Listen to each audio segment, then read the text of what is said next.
Salut les amis, aujourd'hui on va commencer le crash test des consoles que j'ai achetées en vide-grenier. Là on est sur la DS que j'ai achetée à 4 euros dans l'état, donc on va découvrir, possible qu'elle ne fonctionne pas, possible qu'elle a un souci. On va l'allumer et on va tester l'écran tactile, on va regarder aussi l'état des écrans. Et je viens de mettre un jeu pour tester aussi le lecteur de cartes. Petit conseil, quand vous achetez une console sur un vide-grenier, si elle est chargée, vous testez, c'est OK. Si elle n'est pas chargée, il y a fort possible que vous tombez sur une console avec un souci, soit un écran qui ne marche pas, soit elle ne démarre pas, soit elle s'éteint de suite. Donc moi, sincèrement, quand elle ne s'allume pas, je ne donne pas plus de 5 euros pour ne pas prendre de risque. Elle sera pour pièce. Pour mon cas, je l'ai payé 4 euros. Je l'ai bien chargé. Et là, on va faire le test deux écrans, du tactile s'il fonctionne et du lecteur de carte s'il fonctionne. On allume. L'écran du bas, il est OK. L'écran du haut, il est HS. On va tester le tactile. Non, le tactile ne fonctionne pas. Pour moi, les deux écrans sont HS.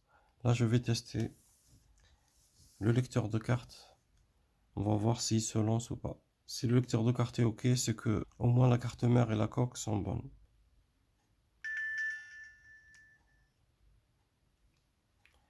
Même le lecteur n'est pas.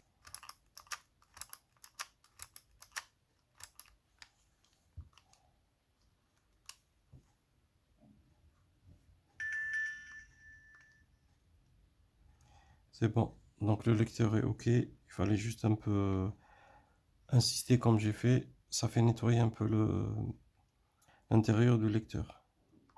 Et on va voir si ça fonctionne. Si le jeu se lance. Je vais baisser le son.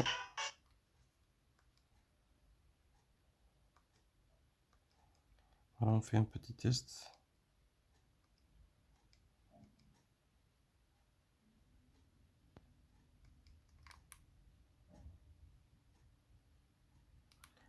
Là j'ai mis Mario Kart DS. Alors le Mario Kart DS, il me permet d'utiliser le bouton R et L. Ok, donc on va voir. Par contre, le jeu il se passe en haut, donc je peux pas aller plus loin. Ok, donc pas de souci. Donc voilà, donc le test est fini. Cette console sera pour pièce. J'ai déjà pas mal de DS pour pièce. Je vais faire une console qui fonctionne en ouvrant plusieurs consoles. On passe à la 2DS que j'ai acheté 5 euros. Vous avez vu dans la dernière vidéo que j'ai postée.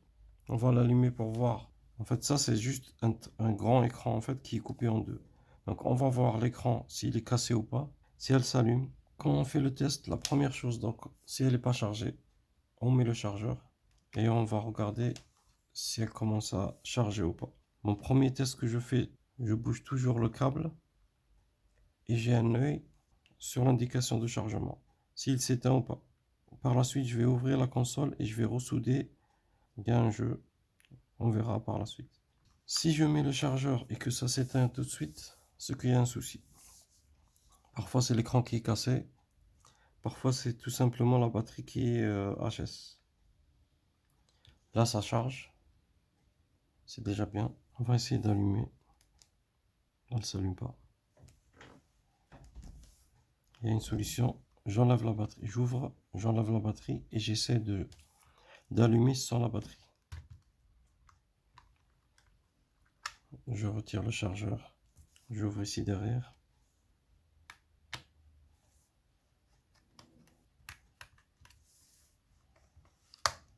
Le scotch ici qui m'embête.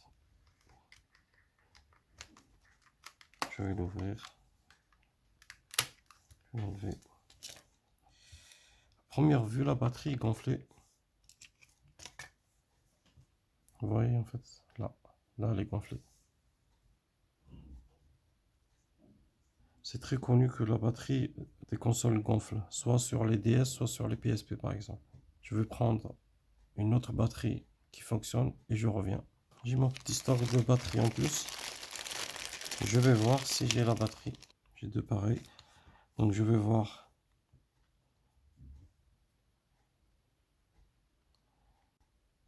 Je prends deux batteries. Celle-là c'est la batterie qui est gonflée. Je vais voir le voltage. 1300. 3,6 volts, 3,7 volts. Pourtant c'est pareil. Je vais essayer quand même de trouver 3,6 si je trouve. Non, 3,7. Bon, j'ai que ça. Bon, je vais la tester. Je vais la mettre pour voir.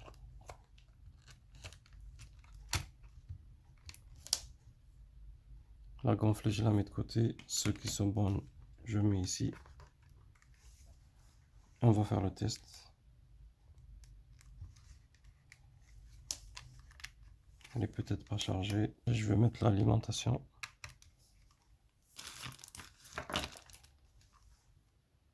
Je vais essayer d'allumer. Rien ne se passe. Je teste la deuxième batterie. Elle est peut-être simplement pas chargée. On va essayer d'allumer. Toujours rien.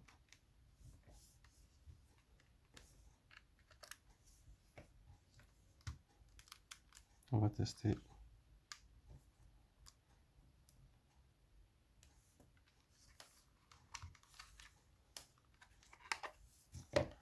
J'enlève et je teste sans batterie.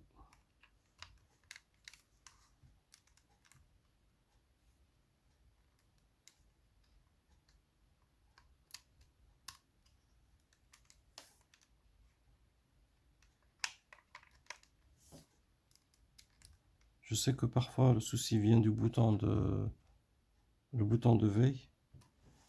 Je vais l'ouvrir rapidement et je vais regarder qu'est-ce que je peux faire. Donc le bouton veille c'est ici. Je vais prendre du produit, je vais mettre ici et je vais retester. C'est lui qui empêche parfois que la console s'allume.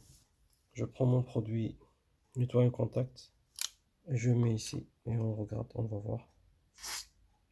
Et j'actionne le bouton pour faire sortir la saleté s'il y en a. Je remets un peu sur l'emplacement des batteries. Je prends une brosse à dents et je nettoie doucement. Sans fermer la console, je vais mettre la batterie le plus en bas. Faut pas se tromper, sinon on va faire griller quelque chose. Donc on appuie un peu et je vais essayer d'allumer. Je remets l'ancienne batterie plus en bas. Ah, elle s'allume. Est-ce que c'était le bouton qui le faisait? Ah, maintenant elle s'allume. Là, je vais refermer. Je vais faire un petit nettoyage vite fait.